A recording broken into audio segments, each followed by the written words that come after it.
ముఖ్యంగా ఈరోజు రేవంత్ రెడ్డి గారు అక్రమంగా బనాయించిన కేసును పరిశీలించిన గౌరవ హైకోర్టు ప్రైమా ఫెసీ లేనందువల్ల కేటీఆర్ గారిని అరెస్ట్ చేయవద్దని ఉత్తర్వులు ఇవ్వడం పట్ల హర్షం వ్యక్తం చేస్తూ ఉన్నాం. తొలి అడుగులోనే కేటీఆర్ గారు నైతిక విజయాన్ని సాధించారని తెలియజేస్తూ వారికి అభినందనలు తెలియజేస్తూ ఉన్నా. ఇది డొల్ల కేసు అని మొదటి అడుగులోనే స్పష్టమైపోయింది. ఇకపోతే ఈరోజు రేవంత్ రెడ్డి గారు అసెంబ్లీలో ఈ అంశంపై మాట్లాడారు. నేను విషయాల్లోకి వెళ్ళే ముందు రేవంత్ రెడ్డి గారు ఎంత పచ్చి అబద్ధాలు మాట్లాడతాడు, ఎంత గోబల్స్ ప్రచారం చేస్తాడు అనడానికి ఒక ఉదాహరణ చూపించి నేను ముందుకు వెళ్తాను. రేవంత్ రెడ్డి గారు ఏం మాట్లాడినరో ముందు మీకు అసెంబ్లీలో చూపిస్తాను. అసలు మేము అడిగింది ఏంది? ఇవాళ ఈ కార్ రేసింగ్ మీద శాసనసభలో చర్చ జరపండి. చర్చ జరిగితే నిజానిజాలు సభ ద్వారా రాష్ట్ర ప్రజలకు తెలుస్తుంది. ఒకవేళ తప్పు చేస్తే మీరు వివరించండి. అది తప్పు చేయలేదు, రాష్ట్ర ప్రయోజనాల కోసం మేము చేసిన పని అని మేము వివరిస్తాం. అన్ని విషయాలు ప్రజలకు తెలవాలి, సభలో చర్చించాలని బీఆర్ఎస్ పార్టీ మొన్న స్పీకర్ గారిని కలిసి చర్చకు అవకాశం ఇవ్వమని అడిగాం. ఈరోజు కూడా శాసనసభలో అడిగాం. మరి మేము మాట్లాడతామంటే రేవంత్ రెడ్డికి అంత భయం ఎందుకు? మమ్మల్ని బయటకు పంపి సభలో మేము లేకుండా రేవంత్ రెడ్డి గారు దాని మీద చర్చించారు. మాకు చెప్పే అవకాశమే ఇవ్వలేదు. ఆ చెప్పింది కూడా ఎంత శుద్ధ అబద్ధమో ఒక్కసారి మీకు చూపిస్తాను. హెచ్ఎండిఏ ఖాతాలో ఉండాల్సిన కోట్ల రూపాయలు లండన్లో ఏదో కంపెనీకి మార్చి ఆ లండన్ కంపెనీ వెనకాల నీకేం లాలూచి ఉందో చెప్పకుండా ముందు ట్రైపార్టీ అగ్రిమెంట్ ఉన్నదాన్ని బైపార్టీ అగ్రిమెంట్ చేసి బైపార్టీ అగ్రిమెంట్ల ఎన్నికల నిబంధనలను ఉల్లంఘించి రాష్ట్ర ప్రభుత్వ విధి విధానాలను ఉల్లంఘించి అన్ని రకాలుగా కోట్ల రూపాయలు అధ్యక్ష 55 కోట్లు అంటుండు. అధ్యక్ష వీళ్ళు చేసుకున్నది 600 కోట్లు ఎన్నికే 55 కోట్లు ఇవ్వగానే నేను పట్టుకున్నా. అధ్యక్ష 55 కోట్లు ఇవ్వగానే నేను పట్టుకున్నా కాబట్టి 500 కోట్లు మిగిలిపోయినాయి. అధ్యక్ష లేకపోతే నేను ఆయన వచ్చింది కదా చెప్పిన కదా అధ్యక్ష అని అయిపోతుందని నేను అంటే 600 పోతుండే. అధ్యక్ష ఆయన ఏమన్నాడు? 600 కోట్ల రూపాయలని ఒక అసత్యాన్ని చెప్పే ప్రయత్నం చేసిండు.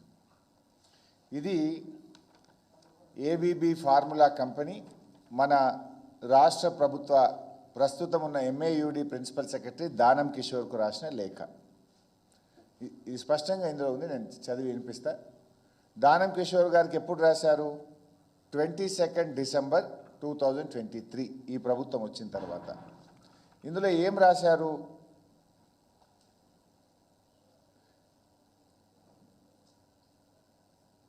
is in material breach of our agreement due to failure to pay a significant amount of the fees. Third installment 50% of the fees 45 lakh pounds 45 లక్షల రూపాయల పాండ్స్ మీరు మిగతా 50% చెల్లించకపోవడం వల్ల మేము ఈ అగ్రిమెంట్ రద్దు చేసుకుంటున్నాము అని మన రాష్ట్ర ప్రభుత్వానికి వాళ్ళు రాసిన లేఖ. అంటే మొదటి 50% ఆల్రెడీ బీఆర్ఎస్ ప్రభుత్వం ఉన్నప్పుడే చెల్లించాం. మిగతా 50% 45 లక్షల పాండ్స్ మీరు చెల్లించకపోవడం వల్ల ఈ అగ్రిమెంట్ రద్దు చేసుకుంటున్నాము అన్నారు. 45 లక్షల పాండ్స్ అంటే ఎంత పైసా?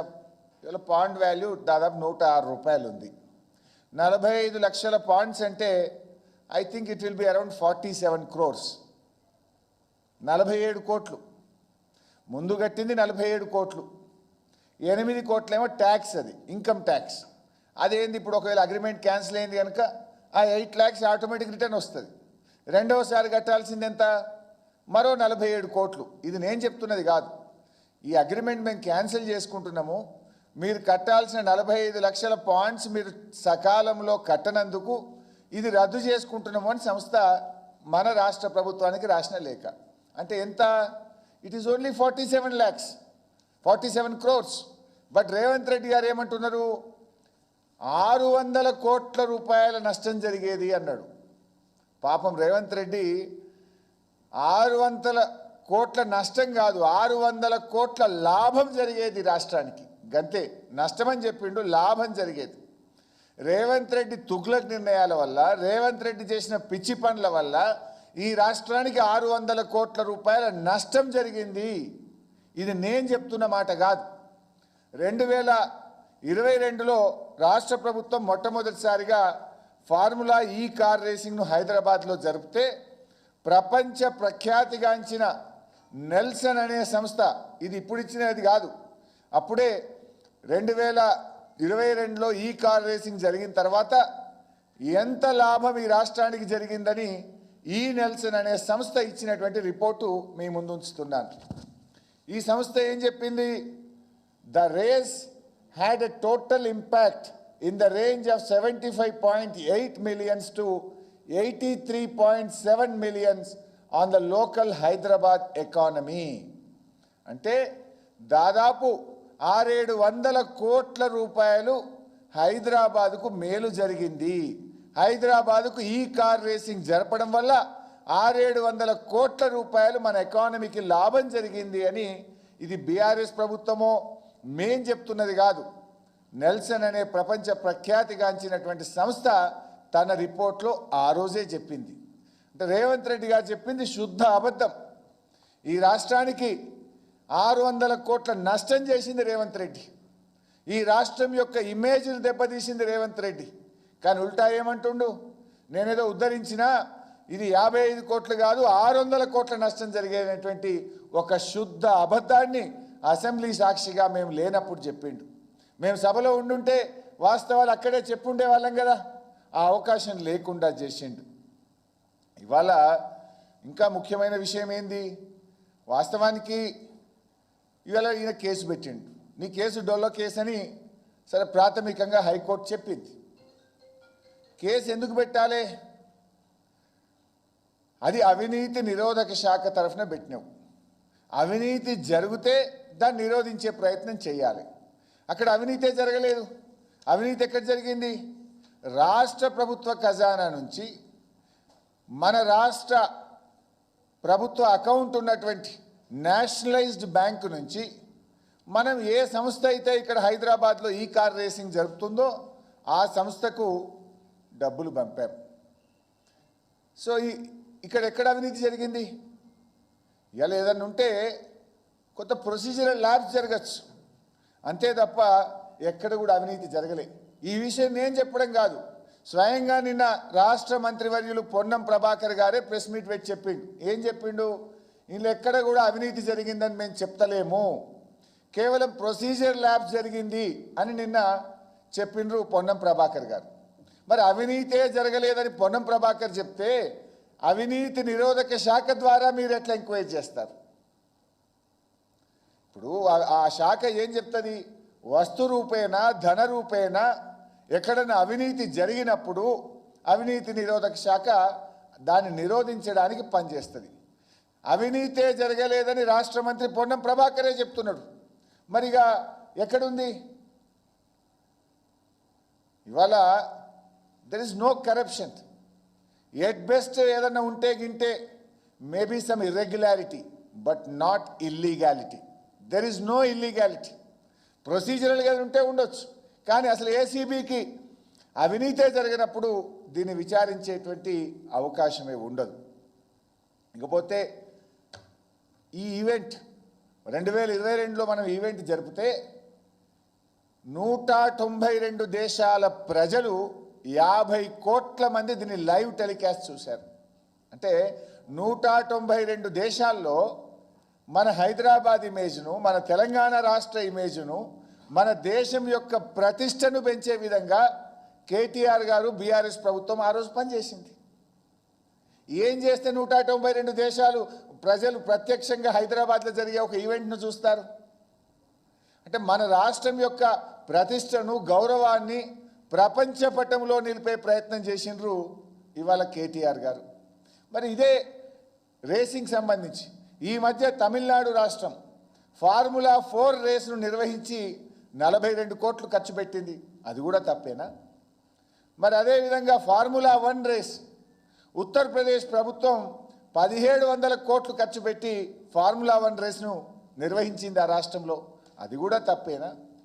చంద్రబాబు నాయుడు గారు ఉమ్మడి ఆంధ్రప్రదేశ్లో ముఖ్యమంత్రిగా ఉన్నప్పుడు 103 కోట్ల రూపాయలు ఖర్చు పెట్టి 2003లో ఆఫ్రో ఏషియన్ గేమ్స్ నిర్వహించాడు.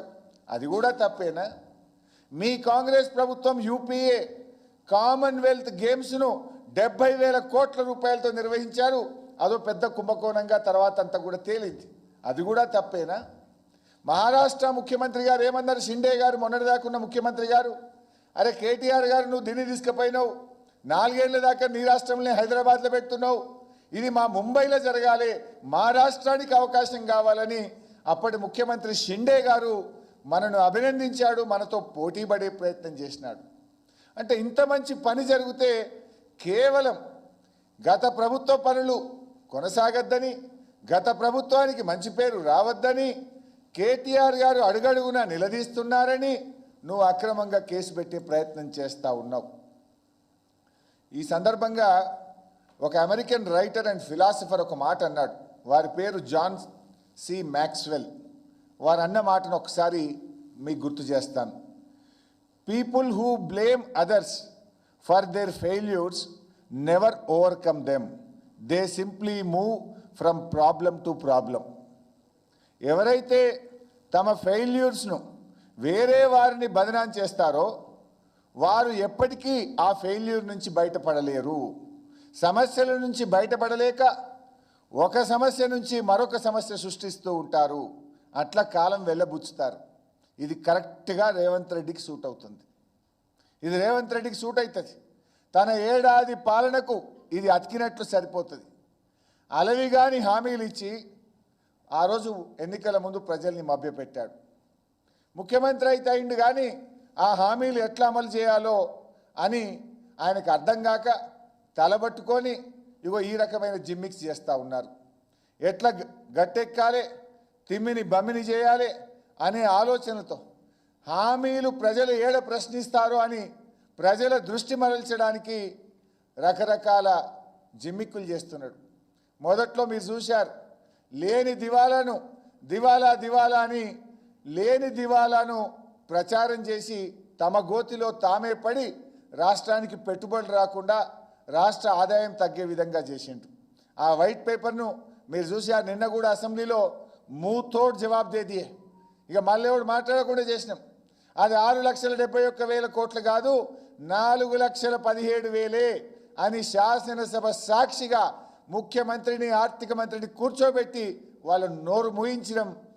దాన్ని బట్టి అర్థమైంది కేవలం గ్యారంటీల గారడి నుంచి తప్పించుకోవడానికో మా మీద బుర్ర జల్లడానికి రాష్ట్రం యొక్క ఇమేజ్ని దెబ్బతీసి, రాష్ట్ర పరపతిని దెబ్బతీసి, రాష్ట్ర ప్రతిష్టను దెబ్బతీసిండు రేవంత్ రెడ్డి గారు. మార్పు మార్పు అని అధికారంలోకి వచ్చారు. ఏడాది కాలంలో ఏం మార్పు వచ్చింది? Change is inevitable, growth is optional అని ఓ తత్వవేత్త అన్నాడు. కాంగ్రెస్ చేతికి అధికార మార్పిడి తప్ప ప్రజల జీవితాల్లో ఏం మార్పు రాలే. ఈ ప్రభుత్వం మీద గట్టిగా మాట్లాడితే చాలు కేసులు, ఇచ్చిన హామీలు ఏమైనాయి అని అడిగితే అరెస్టులు, రోడ్డెక్కి శాంతియుతంగా నిరసన చేసిన నిర్బంధాలు. ఏం చేసిండు మా కేటీఆర్ గారు? నీ అవినీతి బండారాన్ని సిస్టమేటిక్గా బయటపెట్టిండు. నీ స్కాములు, నీ స్కీములు అన్ని ఆధారాలతో సహా ఎప్పటికప్పుడు ప్రజల ముందు ఉంచిండు.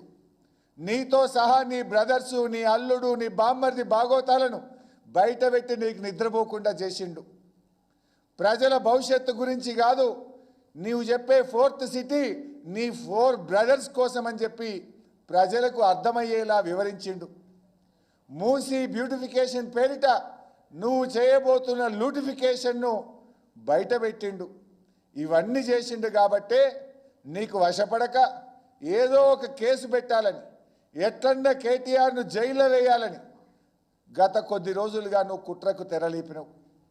అరెస్టులతో లీడర్లను, క్యాడర్లను భయభ్రాంతులకు గురి చేసి నీ కుంభకోణాలను, నీ లంబకోణాలను యథేచ్ఛగా కొనసాగించాలని నువ్వు ప్రయత్నం చేస్తూ ఉన్నావు.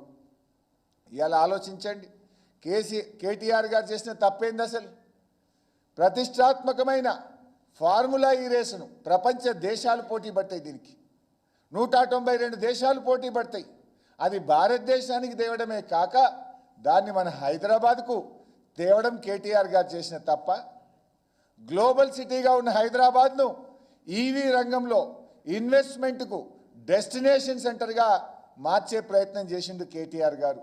అది తప్ప 2023లో 22-23లో 30 కోట్ల ఖర్చుతోని రాష్ట్ర ప్రభుత్వం 30 కోట్ల ఖర్చు పెట్టి రాష్ట్ర జిఎస్డిపికి 700 కోట్లు సమకూర్చారని నేను ఇప్పుడే నెల్సన్ సంస్థ రిపోర్ట్ మీ ముందు పెట్టాను. రాష్ట్ర ప్రభుత్వం పెట్టింది మొదటి దఫాలో 30 కోట్లే.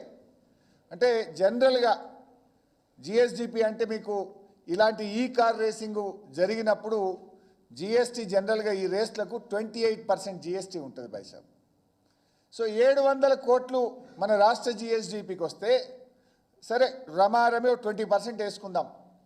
20% మనకు జిఎస్టీ కింద డబ్బులు వచ్చినా 70 కోట్లు వస్తుంది కదా. అంటే 70 అంటే 70 రాష్ట్రానికి 70 కేంద్రానికి 20% అంటే 140 కోట్లు వస్తుంది. 140 కోట్లలో నేరుగా రాష్ట్రానికి 70 కోట్లు జిఎస్టీ రూపంలో రాష్ట్ర ఖజానాకు వస్తుంది. కేంద్ర ప్రభుత్వ ఖజానాకు 70 కోట్లు వస్తుంది. సరే కేంద్రానికి పోయిన 70 కోట్లలో కూడా డెవల్యూషన్లో ఒక 2.32% మన స్టేట్కి వస్తుందంటే అదో 1.5 crore వస్తుంది. అంటే 71 కోట్ల 50 లక్షలు రాష్ట్ర ఖజానాలోకి వచ్చినాయి. మొదటిసారి ఈ ఫార్ములా రేసింగ్ జరిగితే రాష్ట్ర ప్రభుత్వం పెట్టిన ఖర్చు 30 కోట్లు, రాష్ట్ర ఖజానాకు నేరుగా వచ్చింది 71 కోట్ల 50 లక్షలు. ఈ రాష్ట్రంలో జిఎస్డిపి కంటే లైక్ హోటల్స్, ట్యాక్సీసు, రెస్టారెంట్సు తదితర అన్నీ కలిపి 700 కోట్ల రూపాయలు మన రాష్ట్రానికి మేలు జరిగింది. పెట్టింది 30 కోట్లు, రాష్ట్ర ఖజానాకు వచ్చింది 71 కోట్ల 50 లక్షలు. ఈ రాష్ట్ర ప్రజలకు జరిగిన లబ్ధి 700 కోట్లు.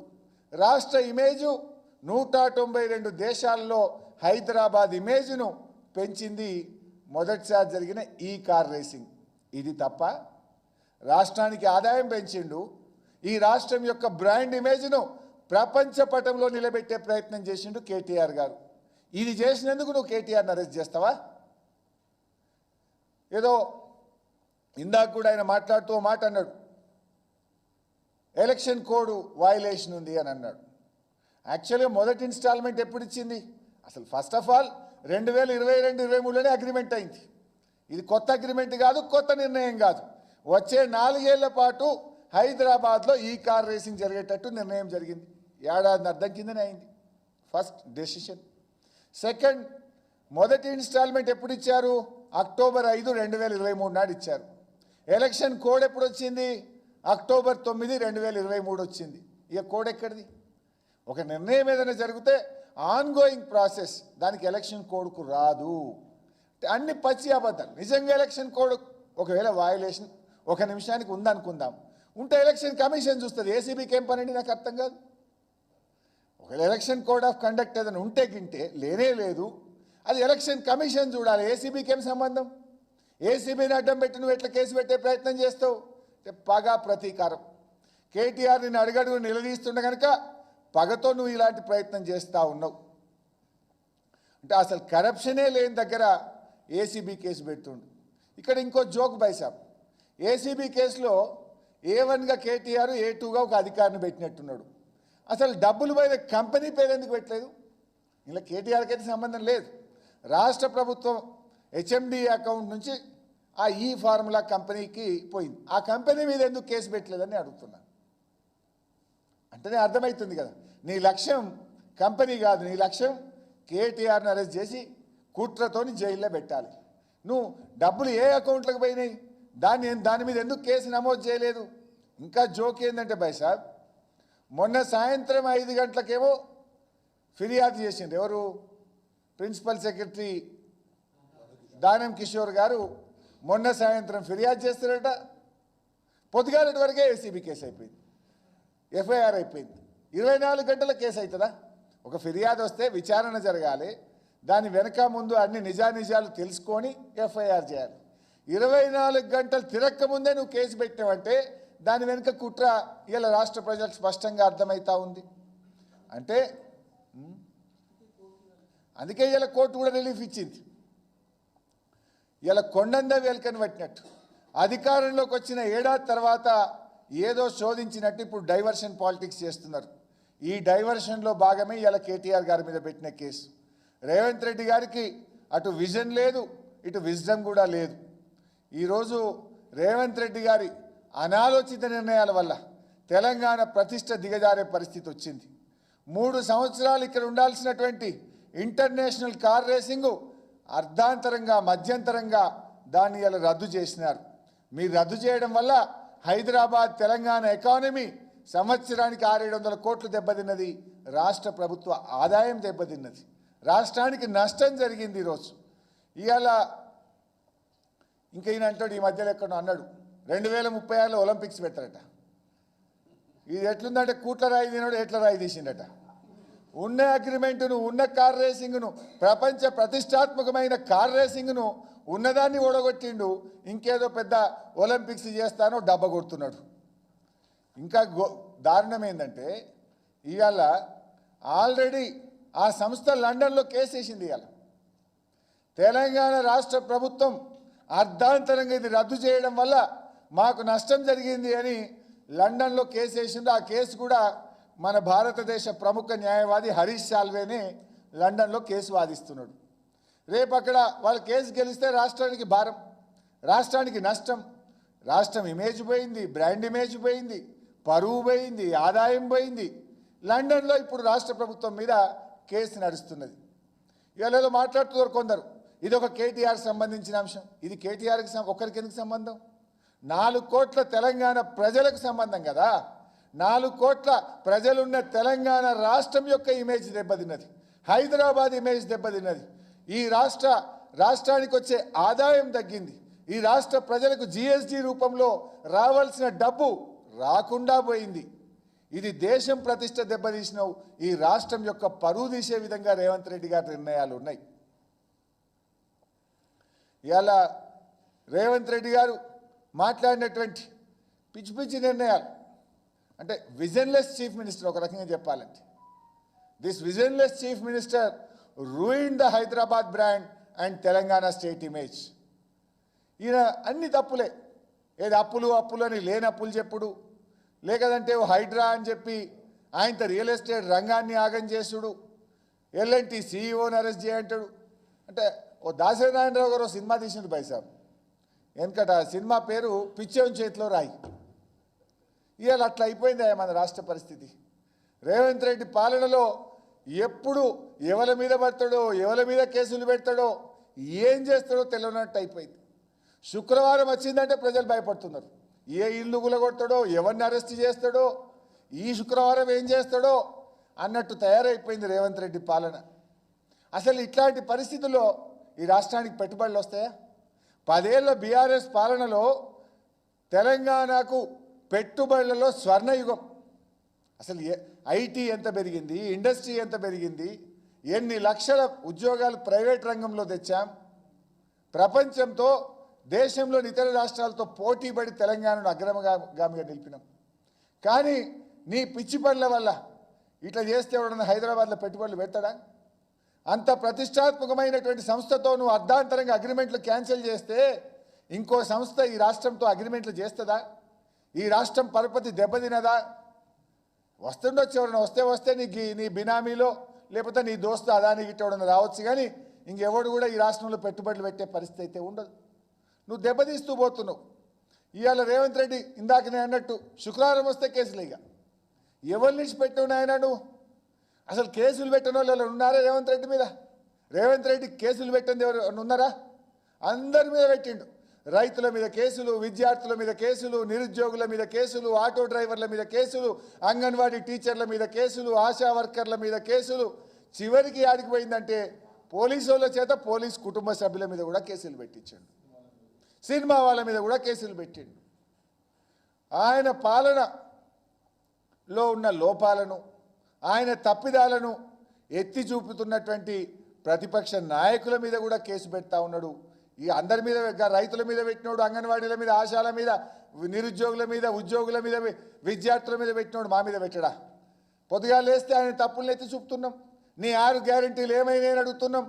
అది అడుగుతున్నామనే ఇవాళ కేటీఆర్ గారి మీద కేసు పెట్టిండు, నా మీద కేసు పెట్టిండు, తలసాని శ్రీనివాస్ యాదవ్ గారి మీద కేసు పెట్టిండు, మా పల్లా రాజేశ్వర రెడ్డి గారి మీద కేసు పెట్టిండు, మా కౌశిక్ రెడ్డి గారి మీద కేసు పెట్టిండు, ఇవాళ విడుదలైన పట్నం మహేందర్ రెడ్డి గారి మీద కూడా అక్రమ కేసే పెట్టిండు. ఇవాళ రేవంత్ పాలన ఎట్లా తయారైందంటే పోలీసులతో దబాయించు, అక్రమ కేసులు బనాయించు, అబద్ధాలతో బుకాయించు. ఇది రేవంత్ పాలన. ఢిల్లీలోనేమో వీళ్ళ నాయకుడు రాహుల్ గాంధీ గారు రాజ్యాంగ పరిరక్షణ అని రోజు రాజ్యాంగాన్ని పట్టుకొని తిరుగుతాడు. ఢిల్లీలోనేమో రాజ్యాంగ పరిరక్షణ కావాలి, గల్లీలోనేమో రాజ్యాంగ భక్షణ చేయాలి. ఉందా అసలు ఈ రాష్ట్రంలో రాజ్యాంగం? రాజ్యాంగం రచించిన అంబేద్కర్కే తాళవేసి పెట్టిండిన 125 అడుగుల అంబేద్కర్కు ప్రజలు దర్శించుకోకుండా ఎవరు వెళ్లకుండా అంబేద్కర్కే తాళవేసి పెట్టిన మనిషి రేవంత్ రెడ్డి గారు. ఎండాకాలం కూడా కొంచెం జాగ్రత్త తీసుకుంటే వడదెబ్బ నుంచి తప్పించుకోవచ్చేమో కానీ రేవంత్ రెడ్డి హైడ్రా దెబ్బను తప్పించుకోలేక రియల్ ఎస్టేట్ రంగం ఈ రాష్ట్రంలో ఢమాలైపోయింది. లేస్తలేదు ఏడాదా, ఇప్పట్లో లేస్టేట్ కూడా ఇవాళ కనబడతలేదు. ఇవాళ నువ్వు ఎన్ని కేసులు పెట్టినా, నువ్వు మా కేటీఆర్ గారిని కానీ మా మీద ఎంత వెంటబడ్డా మేము ఈ 4 కోట్ల ప్రజల పక్షాన ఈ కష్టపడి పోరాడి సాధించిన ఈ తెలంగాణను నిలబెట్టే ప్రయత్నం చేస్తాం. ఎందుకంటే పోరాటాలు మాయి. ఈ తెలంగాణ రావడానికి కేసీఆర్ గారి నాయకత్వంలో కష్టపడి తెలంగాణ తెచ్చిన వాళ్ళం. దీన్ని కాపాడుకునే బాధ్యత మా మీద ఉంటుంది. నువ్వు కేటీఆర్ గారి మీదనో మా నాయకుల మీదనో ఎన్ని కేసులు పెట్టినా మాకు రాజ్యాంగం మీద నమ్మకం ఉన్నది, న్యాయస్థానాల మీద నమ్మకం ఉన్నది, ధర్మం మీద నమ్మకం ఉన్నది. ప్రజల పక్షాన మేము పోరాడుతూనే ఉంటాం. అయితే ఇవాళ ఇంకొకటి కూడా ఉన్నది. అంటే అది నిజమా అబద్ధం నాకు తెలియదు, సోషల్ మీడియాలో చూస్తూ ఉంటే అసెంబ్లీలో ఉంటుంది. ఈడీ వాళ్ళు సమాచారం అడిగినరు, ఈడీ వాళ్ళు సమాచారం అడిగినని వస్తున్నది. అడిగినరా లేదా నిజం సబ్జెక్టు కరెక్షన్. సాయంత్రం కేసు అయితే సాయంత్రం కంప్లైంట్ ఇస్తారు, పొద్దుగాల ఎఫ్ఐఆర్ అవుతుంది, మళ్ళీ సాయంత్రం వరకే ఈడీ వాళ్ళు ఇన్ఫర్మేషన్ అడుగుతున్నారు. అంటే కాంగ్రెస్ బీజేపీలు ఎంత కుమ్మక్కైనరో స్పష్టంగా అర్థమవుతుంది. చోటే బై బడే బైల బంధం ఇవాళ స్పష్టంగా రాష్ట్ర ప్రజలకు అర్థమవుతా ఉంది. సివిల్ సప్లైలో స్కామ్ అయింది, 1000 కోట్ల రూపాయల ప్రజాధనం దుర్వినియోగమైంది రేవంత్ పాలనలో. దాని మీద చర్య తీసుకోండి అని ఈడీకి, సిబిఐకి, కేంద్ర ప్రభుత్వానికి మేము ఫిర్యాదు చేసి 6 నెలలైనా ఎందుకో కాంగ్రెస్ మీద కేసు అంటే ఆ విచారణ చేయడానికి బీజేపీ ముందుకు వస్తలేదు. పొంగులేటి శ్రీనివాసరెడ్డి గారి మీద ఈడీ రైడ్ అయినట్టుగా 70-80 రోజులు అయినట్టుంది. ఇదివరకు ఆ రైడ్లో ఏమైందో ఇంతవరకు ఈడీ చెప్పది, పొంగులేటి నోరిప్పడు. అమృత్లో స్కామ్ జరిగింది అని ఢిల్లీకి పోయి కేటీఆర్ గారు ఫిర్యాదు చేసినా దాని మీద బీజేపీ మాట్లాడదు. ఇక్కడ 18 నాడు కేసు పెడతారు, 19 ఎఫ్ఐఆర్ అవుతుంది, 20 నాడు ఈడీ అడుగుతుంది. దీని వెనుక ఏముందో ఇవాళ ప్రజలు అర్థం చేసుకుంటున్నారు. బట్ ఎవరైనా అన్యాయంగా అక్రమంగా మా మీద ఎన్ని కేసులు పెట్టే ప్రయత్నం చేసినా భయపడేది లేదు. మేము పోరాటాలతోని, త్యాగాలతోని తెలంగాణ సాధించిన వాళ్ళం. రేపు కూడా ఈ తెలంగాణ హక్కులు కాపాడడానికి ప్రజల పక్షాన, తెలంగాణ భవిష్యత్తు కోసం, తెలంగాణ బ్రాండ్ ఇమేజ్ని కాపాడడం కోసం ఈ ప్రభుత్వాన్ని ప్రశ్నిస్తూనే ఉంటాం. ఈ ప్రభుత్వం ప్రజలకు అనేక హామీలు ఇచ్చింది. ఆ హామీలు అమలు కావాలి కదా బైసాబ్. ఇవాళ మేము ఏమడుగుతున్నాం రేవంత్ రెడ్డిని? గదే ఆయన కోపం. ఏంటిది? సగం మందికి రుణమాఫీ ఎగ్గొట్టిండు, Rythu Bandhu ఎగ్గొట్టిండు, fee reimbursement ఎగ్గొట్టిండు, job calendar ఎగ్గొట్టిండు, పింఛన్లు 4000 చేస్తాను ఎగ్గొట్టిండు, మహాలక్ష్మి కింద మహిళలకు 2500 ఇస్తాను ఎగ్గొట్టిండు, ఆడబిడ్డలకు తులం బంగారం ఇస్తాను ఎగ్గొట్టిండు, నిరుద్యోగ వృత్తి 4000 ఇస్తాను ఎగ్గొట్టిండు, మొత్తంగా అభయహస్తాన్ని ఎగ్గొట్టిండు. గీది అడుగుతున్నామనే మా మీద కేసులు పెడుతుండు. అవి ఇచ్చుడు శాతం అయితే లేదు కానీ మా మీద అక్రమ కేసులు పెట్టి మా గొంతు నొక్కే ప్రయత్నం చేస్తున్నావు. నువ్వు ఎన్ని కేసులు పెట్టినా నిన్ను అడుగుతూనే ఉంటాం. నువ్వు ప్రజలకు ఇచ్చిన హామీలు అమలు చేసేదాకా బీఆర్ఎస్ పార్టీ పక్షాన మా కార్యకర్తలు, మా నాయకులు, మా ఎమ్మెల్యేలు, ఎమ్మెల్సీలు మేమందరం కూడా నిన్ను అడుగుతూనే ఉంటాం. ఈ కేసులు మాకు కొత్త కాదు, పోరాటాలు మాకు కొత్త కాదు. కేసుల కన్నా, నీ వేధింపుల కన్నా 4 కోట్ల ప్రజలు మాకు ముఖ్యం. ఈ హైదరాబాద్ ఇమేజ్ మాకు ముఖ్యం. అందుకే హైదరాబాద్ ప్రజలు ఈ కార్ రేసింగ్ జరిగిన హైదరాబాద్లో బీఆర్ఎస్ పార్టీనే హైదరాబాద్ ప్రజలు ఆశీర్వదించిండ్రు. హైదరాబాద్ ప్రజలు మేం చేసిన అభివృద్ధిని, హైదరాబాద్ ఇమేజ్ను మేం పెంచినాం కనుక, ఉద్యోగాల కల్పన చేసినాం కనుక, మౌలిక వసతుల కల్పన చేసినాం కనుక ఇక్కడ ఉన్న చదువుకున్న వాళ్ళు, ఐటీ ఉద్యోగులు, మేధావులు, అన్ని వర్గాల ప్రజలు హైదరాబాద్లో అన్ని సీట్లు మమ్మల్ని గెలిపించిందంటే కేటీఆర్ బాగా చేసిండు కనుక, బీఆర్ఎస్ ప్రభుత్వం బాగా చేసిండ్రు కనుక మమ్మల్ని గెలిపించిండ్రు. నీ కేసుల వల్ల, నువ్వు చేసే పిచ్చి తుగ్లక్ పనుల వల్ల రోజు రోజుకు రాష్ట్ర ప్రతిష్ట మసకబారుతుంది. హైదరాబాద్ బ్రాండ్ ఇమేజ్ దెబ్బతింటుంది. మన రాష్ట్రం యొక్క రెవెన్యూ తగ్గుతుంది. రాష్ట్రంలో రావాల్సిన పెట్టుబడులు తగ్గుతున్నాయి. కొత్త ఉద్యోగాల కల్పన తగ్గుతుంది. ఇప్పటికైనా ఈ పిచ్చి ప్రయత్నాలు మానుకో. ఇప్పటికైనా ఈ రాష్ట్రం కోసం, రాష్ట్ర భవిష్యత్ కోసం పనిచేయాలని చెప్పి కోరుతూ సెలవు.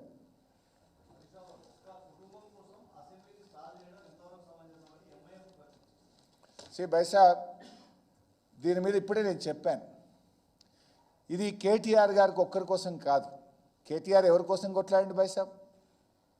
4,000 పింఛన్ ఇవ్వమని కొట్లాడిండు, 15,000 రైతు బంధు ఇవ్వమని కొట్లాడిండు, రుణమాఫీ చేయమని కొట్లాడిండు. నువ్వు ఇస్తానన్న మహాలక్ష్మి 2,500 ఎప్పుడు ఇస్తావని కొట్లాడిండు. నీ 2 లక్షల ఉద్యోగాలు ఇవ్వమని కొట్లాడిండు. మూసీ హైడ్రాలో పేదల ఇండ్లు అర్ధరాత్రి పూట అక్రమంగా కూలగొడితే వారికి అండగా నిలబడ్డాడు. అంటే ప్రశ్నించే గొంతును నొక్కాలని ప్రయత్నం చేస్తున్నాడు ఆయన. ఈ విషయం మొత్తం రాష్ట్రం యొక్క ఇమేజ్ దెబ్బతిన్నది. నువ్వు అర్ధాంతరంగా ఒప్పందం రద్దు చేసుకోవడం వల్ల కొత్తగా ఇంకెవరన్నా ఒక రెప్యూటెడ్ కంపెనీ ఈ రాష్ట్ర ప్రభుత్వంతో ఒప్పందం చేసుకుంటుందా? రాష్ట్రానికి పెట్టుబడులు వస్తాయా? నీ పిచ్చి ప్రయత్నాల వల్ల ఈ రాష్ట్రం దెబ్బతినొద్దనేదే మా ప్రయత్నం. అయినా మేము ఏమడిగినాం బ్రదర్? అసెంబ్లీలో చర్చ పెట్టమన్నాం. చర్చ అడుగుడు తప్ప కేసు పెట్టొద్దనిలే. మేము కేసు ఎందుకు పెట్టినామని మేము అడగలే. దీని మీద చర్చ పెట్టండి అని అడిగినాం. ఏమో 2 గంటలు అసెంబ్లీలో మాట్లాడితే ఈ కార్ రేసింగ్ మీద ఏం కుంపలు మునిగిపోతాయి ప్రభుత్వానికి? మమ్మల్నేమో మేము లేకుండా చూసి నువ్వు మాట్లాడినావు. మేముంటే మేము కూడా మా వర్షం చెప్తే దీనివల్ల ఇప్పుడు నేను చెప్పినా కదా బైసాబ్, పెట్టింది 30 కోట్లు, ఈ రాష్ట్రానికి ఖజానాకు నేరుగా వచ్చింది 71 కోట్లు. రాష్ట్ర ఖజానాకు లాభమైంది, రాష్ట్ర ప్రజలకు లాభమైంది, ప్రపంచవ్యాప్తంగా హైదరాబాద్ బ్రాండ్ ఇమేజ్ పెరిగింది. What is wrong in this?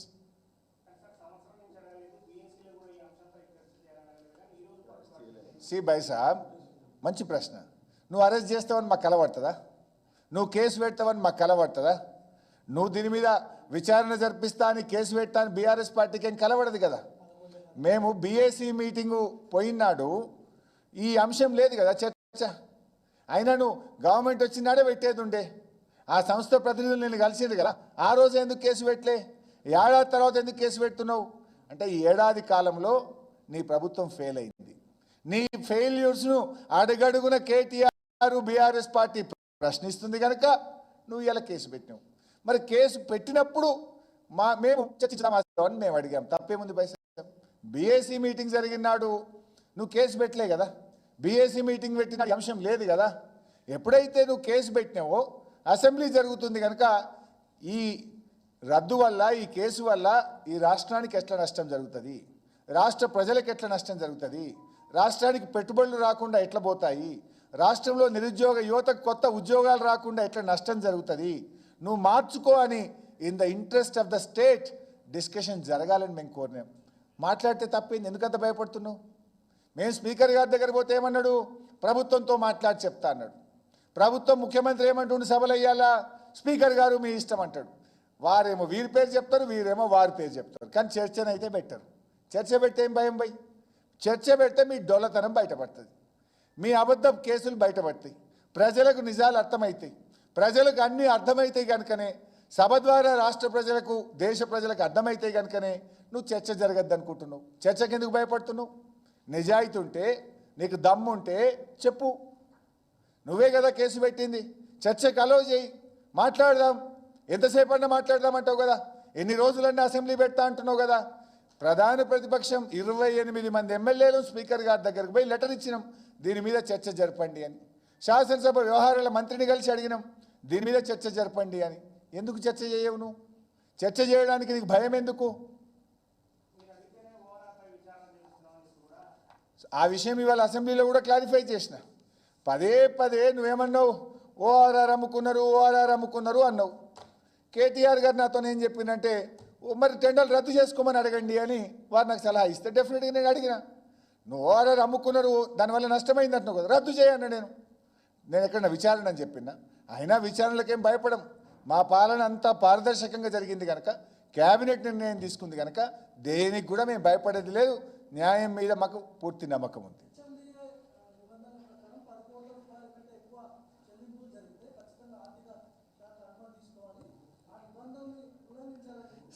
Bhai Saab, HMDA నిబంధనల ప్రకారం 10 కోట్లు దాటితే గవర్నమెంట్ నిర్ణయం తీసుకోవాలి. Government is KTR, government is minister, గవర్నమెంటే అనుమతి ఇచ్చింది కదా. Up to 10 crores HMDA can take decision. More than that, government has to take decision. So KTR has as a minister, he has taken the decision. What is wrong in that? Where is corruption? Corruption ఎక్కడుంది అక్కడ? ప్రభుత్వము ఇప్పుడు ఇందాక నేను మీకు చాలా ఉదాహరణలు చెప్పాను కదా భాయ్ సాబ్. ఉత్తరప్రదేశ్లో ఇదే ఈ కార్ రేసింగ్ మీద దాదాపు 1700 కోట్లు ఖర్చు పెట్టారు. నిన్నగాక మొన్న తమిళనాడు ఇదే ఈ కార్ రేసింగ్ మీద 40 కోట్లు ఖర్చు పెట్టింది. మహారాష్ట్ర ముఖ్యమంత్రి షిండే గారు, అరే భయ్ మా ముంబైకి రండి 4 ఏళ్ళు హైదరాబాద్లో ఉంటారని వీళ్ళని బతిలాయండి కదా. ఎందుకు?